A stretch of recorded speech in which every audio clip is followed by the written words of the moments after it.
El presidente Oscar Arias nos va a hacer el honor de ocupar la tribuna de oradores. Bienvenido, presidente Arias.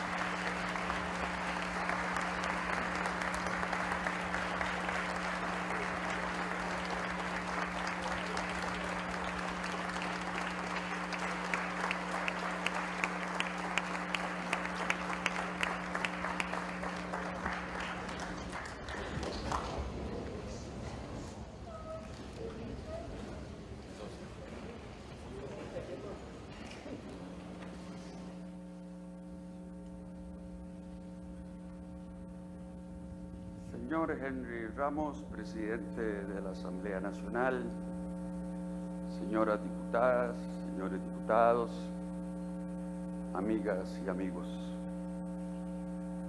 Quiero agradecer a cada uno de ustedes y a través de ustedes al pueblo de Venezuela por la invitación para hablarles esta mañana. Quien ha escogido la senda de la política aprende muy pronto que su oficio le ofrecerá pocas oportunidades para la osadía y que la práctica cotidiana de la función pública es modesta en sus alcances y también en sus efectos. Y sin embargo, hay ocasiones en que las fuerzas convergen de forma decisiva y una clase política se ve a sí misma sosteniendo el hilo del destino entre los dedos.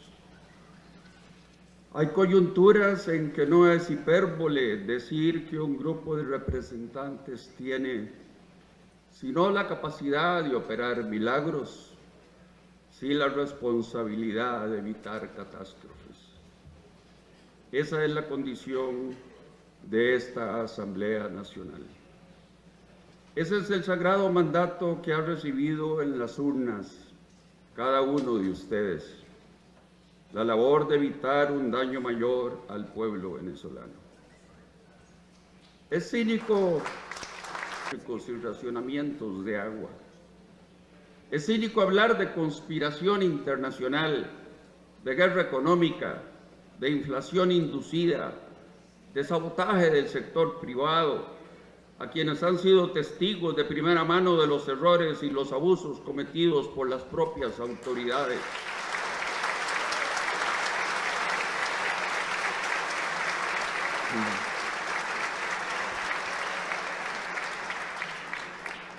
Y de los excesos en la implementación a ultranza de un modelo que ha fracasado en todas partes.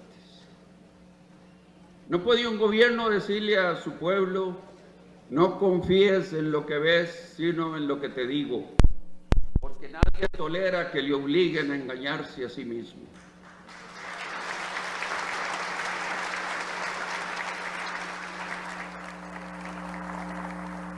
Ninguna campaña de opinión pública, por más orwelliana, logrará ganarle la carrera a la evidencia. Partamos entonces de la más elemental honestidad. Venezuela atraviesa actualmente una emergencia humanitaria que es consecuencia directa de políticas públicas equivocadas.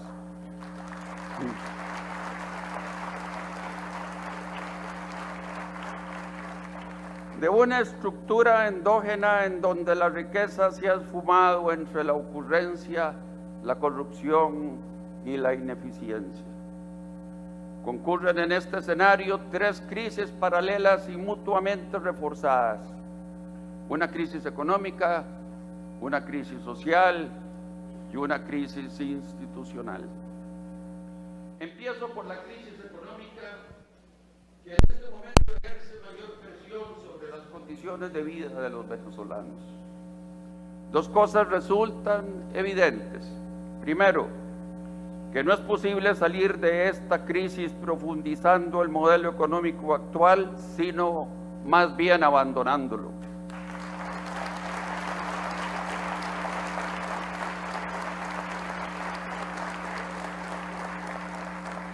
Y segundo, que ese golpe de timón implicará una difícil transición para todos los venezolanos, en particular para los sectores más débiles de la sociedad.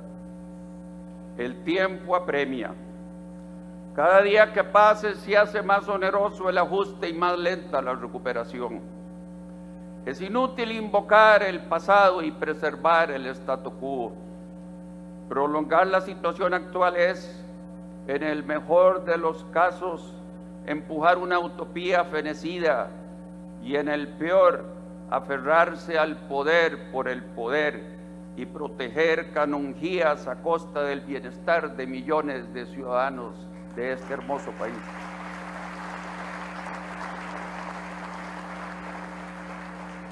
Venezuela no puede esperar meses para corregir las profundas distorsiones en los precios, las distintas tasas de cambio que enriquecen a unos pocos y empobrecen a la mayoría.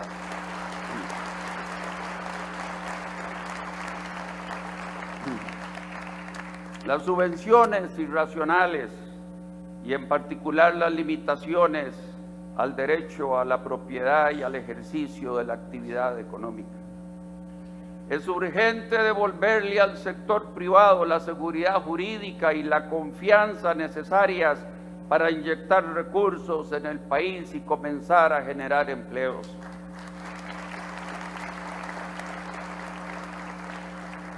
Venezuela únicamente logrará salir del marasmo mediante la labor conjunta del sector público y el sector privado.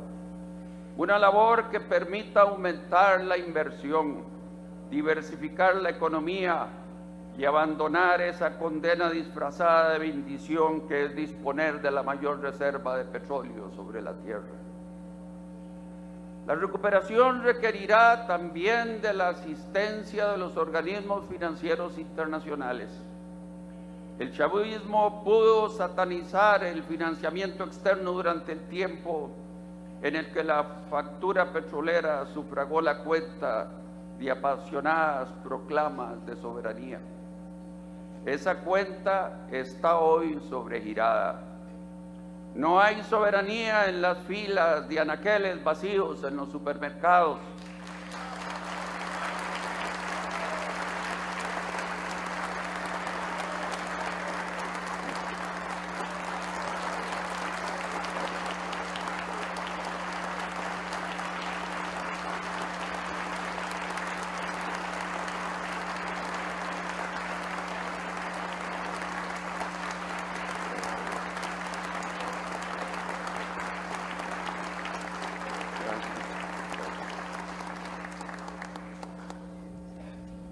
No hay soberanía en la zozobra de los diabéticos sin insulina, en la desesperanza de quienes han visto evaporarse con la inflación dilirante los ahorros de toda una vida.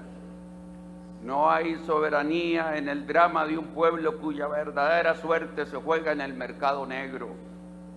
Negociar con los organismos internacionales no es, pues, una renuncia al compromiso con la justicia social. Por el contrario, es la única forma de preservar ese compromiso. Lo que queda del sueño chavista, el sueño de una sociedad más solidaria y más equitativa, demanda un baño de realidad, la valentía de admitir errores y la voluntad de negociar un nuevo rumbo para este país.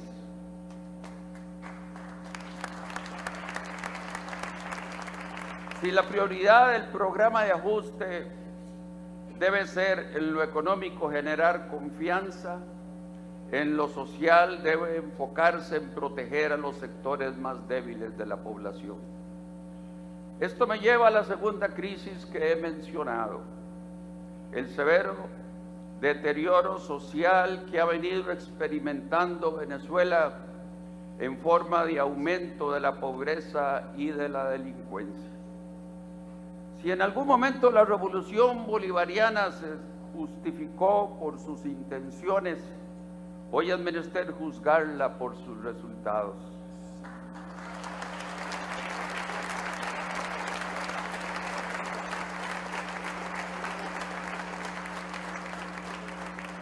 Una mayoría de este país vive en condiciones que no pueden calificarse como dignas. A la escasez y la necesidad se suma el temor y la desconfianza fuerzas que carcomen el tejido social. No es posible ufanarse de promover una agenda progresista y hacerse de la vista gorda ante el hecho de que Caracas se ha convertido en la ciudad más peligrosa del mundo. ¿O es que eso también se explica por una conspiración internacional?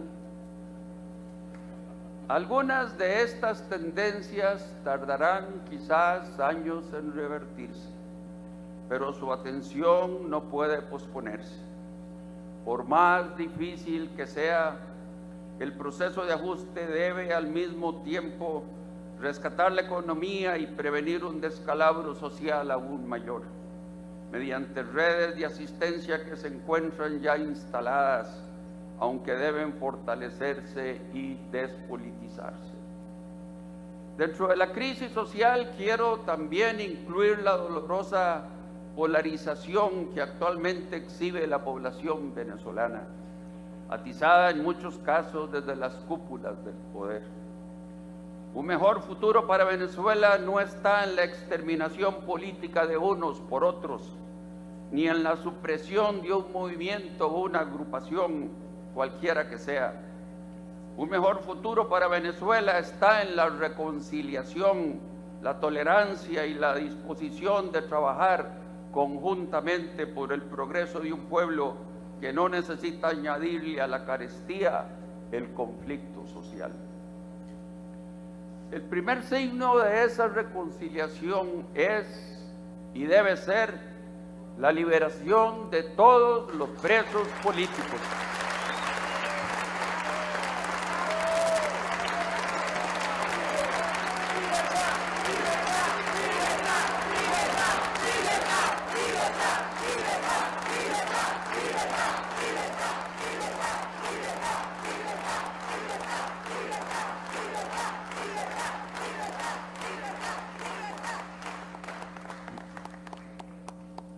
La liberación de todos los presos políticos que tramita esta Asamblea Nacional bajo el proyecto de ley de amnistía. Esta es una señal obligatoria de parte de un régimen cuyo récord democrático ha transitado de cuestionable a deshonroso. Cada líder de la oposición que se encuentra en prisión, en arresto domiciliario o en juicio por causas espurias es una prueba indiscutible de autoritarismo y una afrenta que aísla más y más al gobierno de Nicolás Maduro.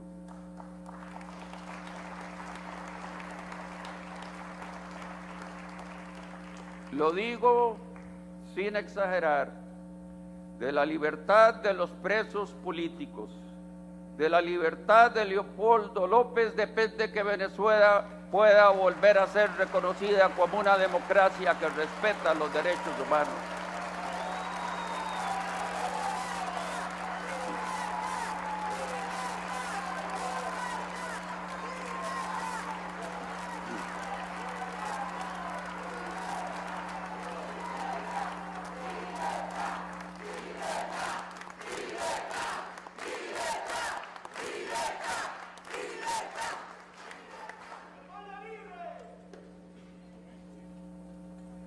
Y de democracia se trata.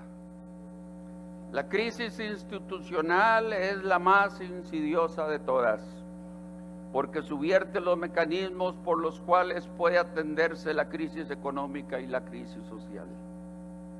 La desaparición de los límites que separan a los poderes del Estado, el creciente control militar sobre las funciones civiles, la flagrante falta de independencia de los órganos controladores y supervisores, la interpretación complaciente de la legislación, los límites a la libertad de prensa, la persecución a la oposición han permitido que el modelo se perpetúe más allá de su agotamiento. El sistema de pesos y contrapesos existe no solo para prevenir los abusos y respetar las libertades, sino también para garantizar un buen gobierno. Un régimen que concentra el poder no puede decir que le sirve al pueblo porque remueve por ese acto el control de calidad de la gestión pública. Servirle al pueblo es someterse a su escrutinio, es ser interpelado y rendir siempre cuentas. La transparencia no tiene signo político. Ser transparente es de demócratas, de la izquierda o de la derecha. Revertir la concentración del poder que durante años ha venido operando en Venezuela es un requisito sine qua non para la recuperación. Para combatir la delincuencia se requieren fuerzas de seguridad al servicio de la ley y no de alguna tendencia política. Para generar certeza jurídica se requiere un sistema de administración de justicia absolutamente independiente.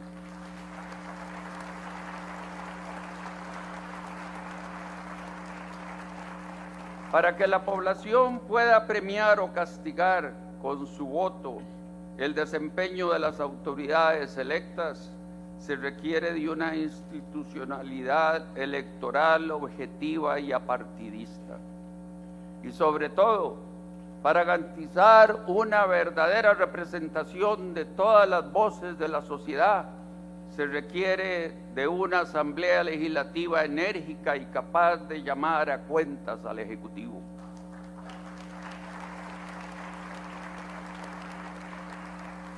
Se avecinan discusiones en extremo delicadas. Desde mi experiencia en la negociación de los acuerdos de paz en Centroamérica, quisiera advertir sobre el altísimo costo que tendría sumirse en una guerra de trincheras. El pueblo venezolano ha demandado un cambio. El contenido de ese cambio implica una negociación en donde ambos bandos hagan concesiones. Para el gobierno, esto puede implicar incluso el término anticipado de su mandato.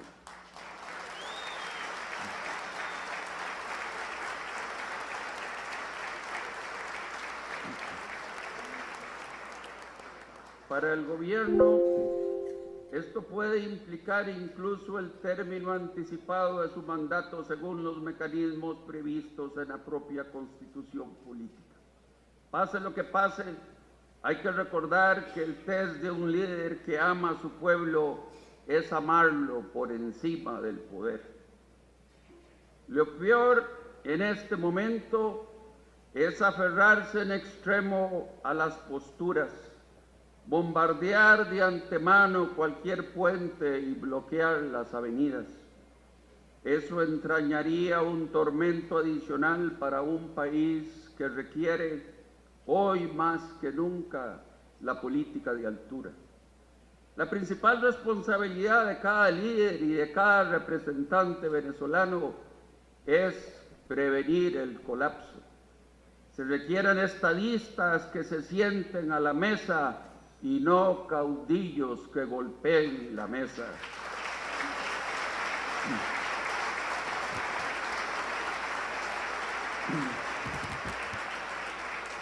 El diálogo hace milagros. Cruentas guerras civiles, conflictos armados, luchas descarnadas entre enemigos mortales se han resuelto con el arma suprema de la inteligencia humana, la palabra. ¿Qué no es posible entonces en Venezuela? Amigas y amigos, nuevamente les digo, ustedes sostienen el hilo del destino entre los dedos. Esto es más grande que cualquier aspiración personal, más importante que cualquier proyecto político, más trascendente que cualquier ideología o dogma. Esto es la supervivencia de personas concretas, de millones de venezolanos que merecen que sus gobernantes tengan que impactar. En este momento hay niños naciendo en Caracas y en Maracaibo, hay niños naciendo en Mérida y en Valencia. ¿Qué tipo de vida les espera?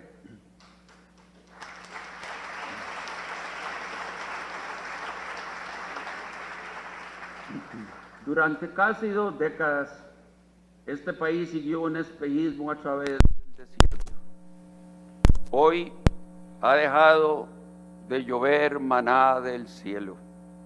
Y sin embargo, el chavismo insiste en señalar en la dirección del delirio y la entelequia. Nunca como ahora es necesario encontrar la senda entre la arena. El 6 de diciembre pasado, el pueblo de Venezuela exigió un cambio profundo en el rumbo de este país.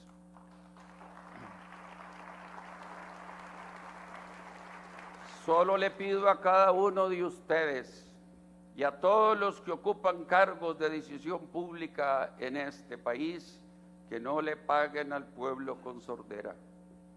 Yo no dudo que vendrán días mejores para Venezuela. No dudo que este pueblo, doblado de angustia y desazón, resurgirá de la mano de quien asuma la tarea de emprender las reformas, aunque duelan. No dudo que Venezuela volverá a ser próspera y segura y unida y plena, y que una vez más cantará en el Arauca vibrador, hermana de la espuma, de las garzas, de las rosas y del sol.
Presidente Oscar Arias,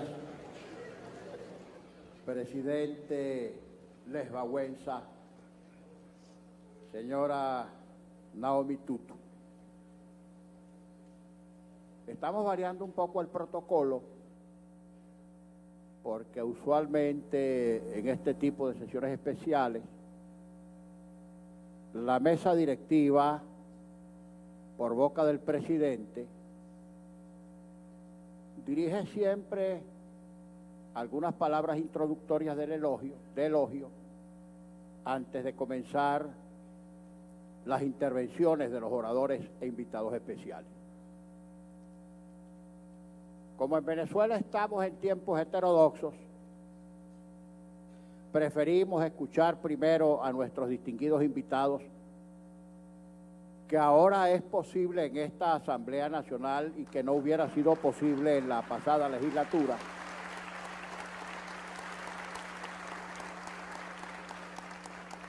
Porque aquí cualquier invitado internacional que viniera a expresar lo que a bien tuviera, porque la democracia no es particular de un país, sino que debe ser universal, inmediatamente era perseguido, atropellado y maltratado por las autoridades. Pero bien, como esta Asamblea Nacional, producto de la voluntad popular recientemente expresada, ha cambiado las cosas para bien y va a seguir profundizando el cambio para bien, eso ha permitido que ustedes estén aquí con nosotros, trayéndonos un mensaje de paz, de esperanza y sobre todo de refuerzo para convencernos aún más de que vamos por el camino correcto. Esa heterodoxia, digo, sugirió que en vez de pronunciar las palabras al comienzo, las dijéramos al final, en parte positivamente inspirado en el mensaje de aliento que ustedes nos traen. Gracias, gracias de todo corazón por estar aquí en estos momentos tan difíciles para Venezuela.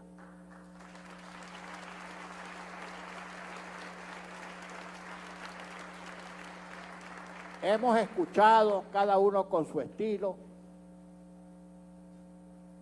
de nuestros invitados hablar de derechos humanos, de nuestro sistema de justicia que es una vergüenza universal, de la no separación de poderes, de una inimaginable riqueza despilfarrada, mal invertida y evaporada por la corrupción, de la persecución a la disidencia, de la burla a la separación de poderes y un sinfín de cosas que ustedes con mucha elegancia han referido en sus respectivas intervenciones, pero es mucho más dramática, mucho más atroz de lo que ustedes han expresado con elegancia casi diplomática. Yo recuerdo, presidente Arias, que hace unos años, cuando usted apenas había asumido su segunda presidencia, estuvimos algunos miembros de la Dirección Nacional de Acción Democrática, que éramos a la vez miembros del Internacional Socialista, en un evento de nuestra organización en Costa Rica. Costa Rica, quizá el único país latinoamericano al que en términos de democracia Venezuela le debe más de lo que ese país nos debía a nosotros. Porque Costa Rica, usted lo sabe, fue para los exiliados venezolanos patria y hogar, el país que mejor se portó con el exilio venezolano sin pedir nada a cambio, ni entonces ni después.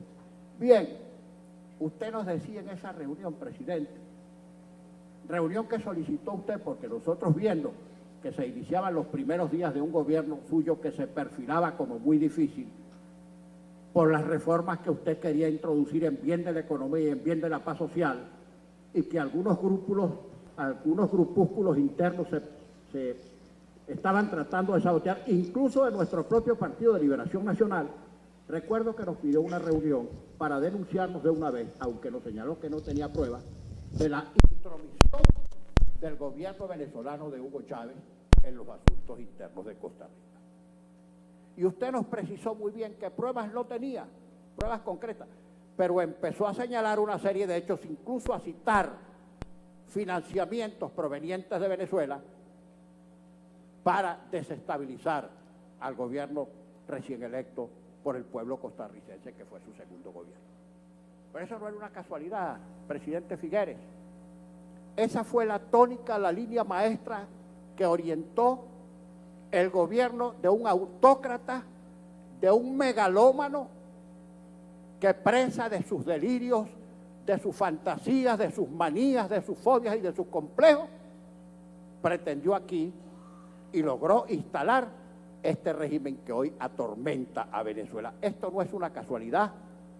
Este fue un proyecto preparado por una mente desviada cuyas consecuencias estamos padeciendo en este momento los venezolanos. Esto no fue una casualidad, esto no fue producto del azar, esto fue una desgracia por pecados inéditos que nos cayó del cielo. Esto fue el producto de la ingenuidad y de la candidez de nuestro pueblo, que creyó en determinado momento en lo que pudo haber sido un sueño y concluyó siendo una terrible, horrenda, horrorosa pesadilla, que es lo que estamos atravesando en este momento en Venezuela. Por cierto, presidente, usted decía algo que no tiene desperdicio. Toda política se juzga por sus resultados. Obviamente es así. Las consecuencias económicas, sociales y de todo orden que estamos padeciendo en Venezuela son producto de una política inspirada en una manía inspirada en las pretensiones de un autócrata que trató de implantar ciegamente un modelo que había fracasado comprobadamente en otras latitudes.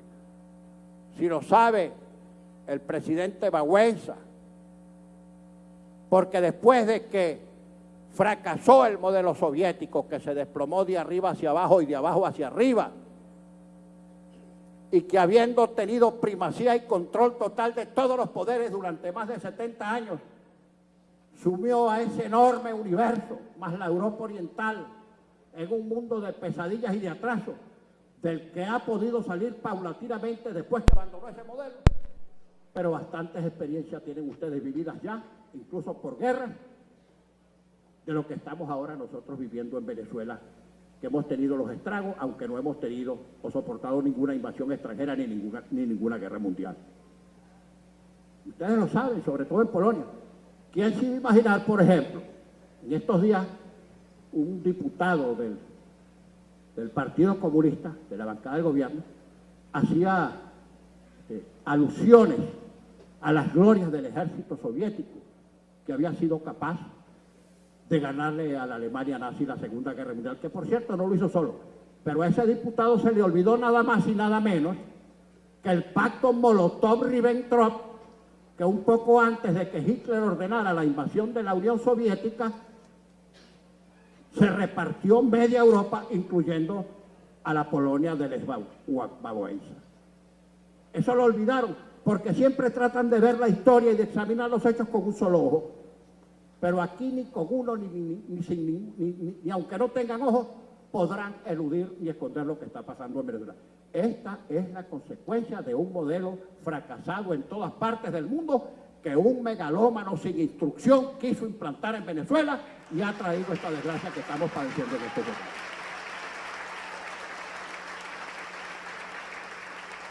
Fíjense, presidente Arias, presidente Baguenza, señora Tutú, aquí no hay separación de poderes. Justo en este momento, en el mal llamado Tribunal Supremo de Justicia, está tratando de perpetrarse, y digo perpetrarse, que es la denominación correcta de la conducta delictiva. En este momento, en el Tribunal Supremo, está tratando de perpetrarse una decisión conforme a la cual esta Asamblea Nacional no puede anular el procedimiento fraudulento de designación de jueces del tribunal que perpetró la anterior Asamblea Nacional. Y cuando hemos dicho que vamos a promulgar la Ley de Amnistía y Reconciliación Nacional, el presidente, antes de ver el físico, dijo que esa ley era inconstitucional y seguramente ese mal llamado Tribunal Supremo de Justicia, integrado por jueces que deberían estar presos y no juzgando, esos mismos jueces van a decir que la ley es inconstitucional para darle piso al gobierno, para que el gobierno diga que la ley no va y que en consecuencia no van a liberar los presos ni van a poder regresar los exiliados. Bueno, eso es lo que estamos padeciendo en Venezuela. ¿Quién puede imaginarse, estimados presidentes, que en un país de 32 millones de habitantes, que tuvo en los últimos 16 años la descomunal cantidad de ingresos de 1.700.000 millones de dólares, tenga en este momento los anaqueles vacíos, de que no haya medicinas, de que tengamos el índice de criminalidad más alto del mundo y que tengamos al mismo tiempo la inflación más grande del mundo? Ese antimilagro ha sido posible, repito, porque estamos corriendo con las consecuencias de una política demencial implantada por un hombre que nunca ha debido ser presidente de Venezuela y que lo fue para la desgracia de este país. Bien.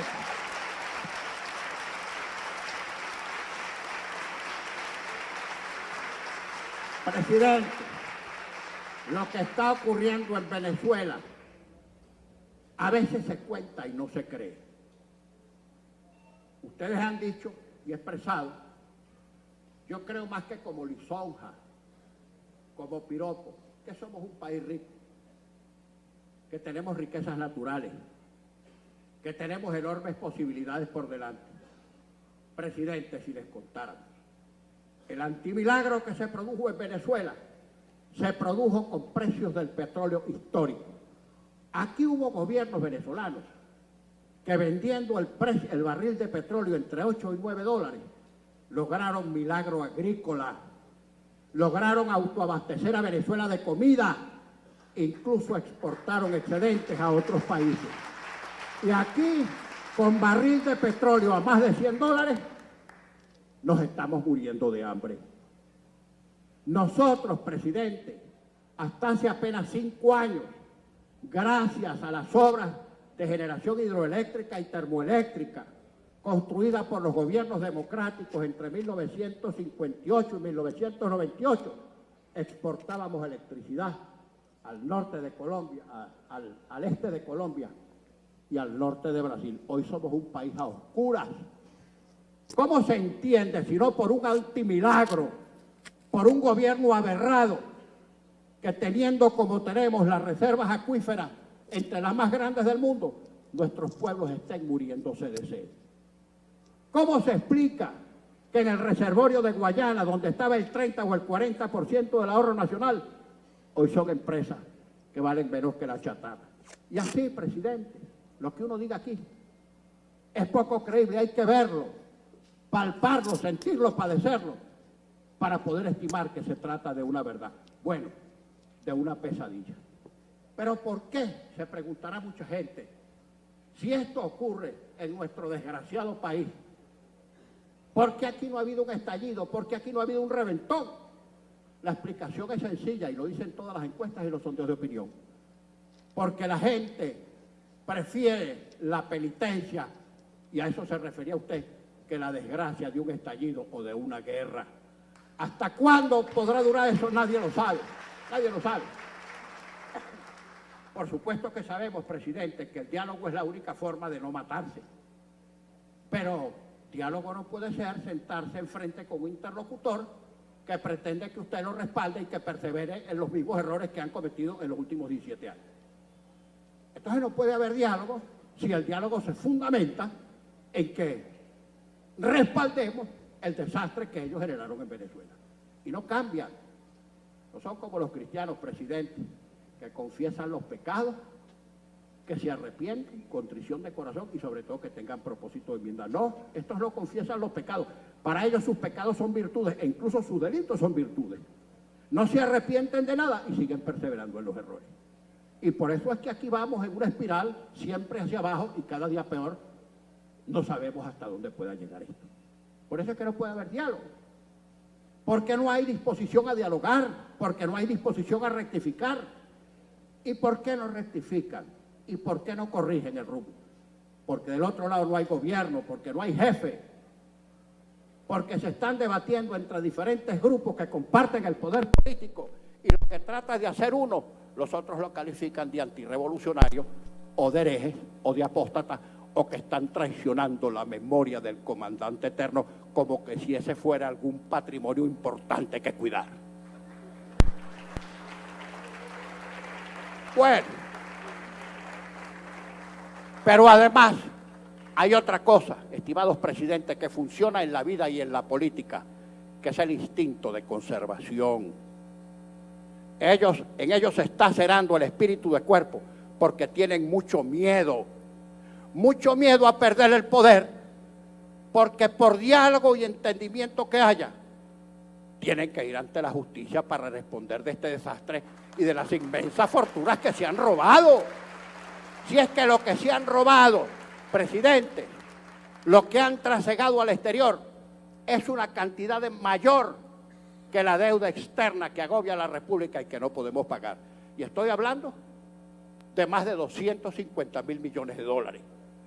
Lo que se han robado durante este gobierno, los jerarcas del gobierno y sus compinches, es superior a la deuda externa que agobia a Venezuela y que tendremos que renegociar como país porque no hay con qué pagar.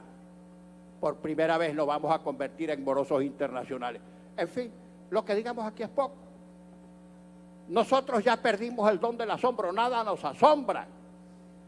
No sé, por cierto, qué irá a ocurrir en el futuro. Nosotros vamos a seguir cumpliendo con nuestros deberes constitucionales, no importa ese pelotón de ejecución que está por disparar nuevos cartuchos desde el Tribunal Supremo de Justicia. Imagínense ustedes, presidente, si no estará la justicia de Venezuela percudida, Aquí un candidato del gobierno, que fue diputado en el anterior periodo, se lanzó como diputado y resultó vapuleado en las elecciones. Al día siguiente se inscribió como candidato al Tribunal Supremo de Justicia en un proceso absolutamente fraudulento y hoy es magistrado del Tribunal Supremo de Justicia. Incluso ese es uno de los jueces que entre sus causas tiene nada más y nada menos que haberle anulado la elección a 3 diputados del Estado de Amazonas. Imagínense ustedes.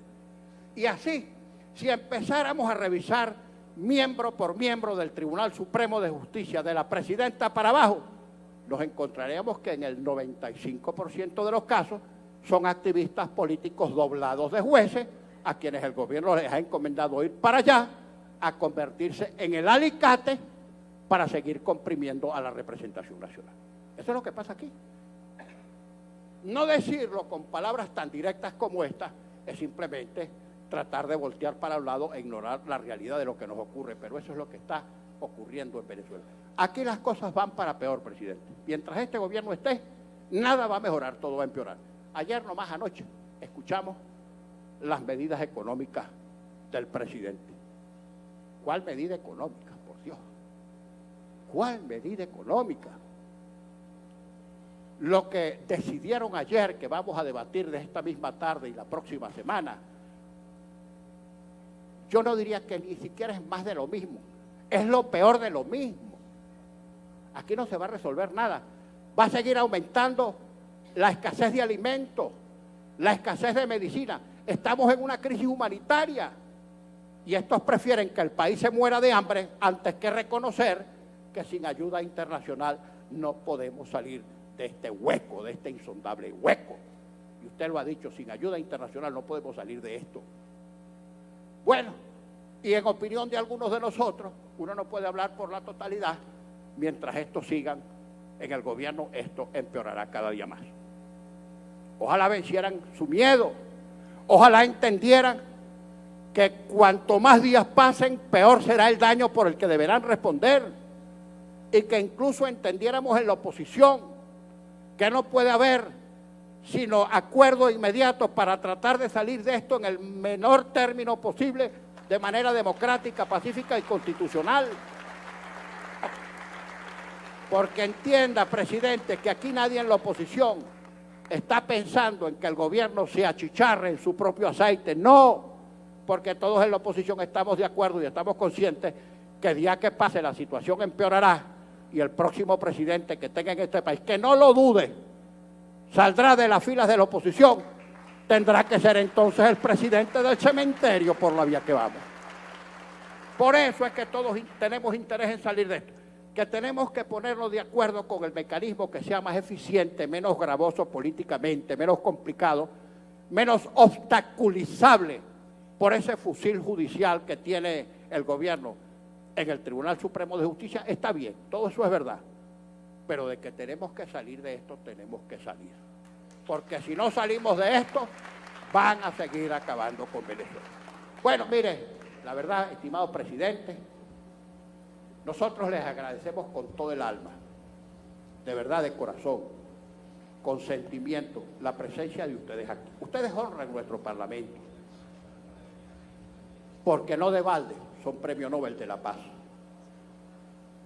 Muy importante han debido ser sus vidas, y no se los digo por halago, para que en el caso de Naomi y de ustedes dos puedan tener y exhibir con orgullo el galardón de un premio bien ganado, porque un premio Nobel de Química, de Medicina, de cualquier ciencia es muy importante, importantísimo, pero un premio Nobel de la Paz, según el modo que tenemos nosotros de ver las cosas, es mucho más importante que cualquier otro premio.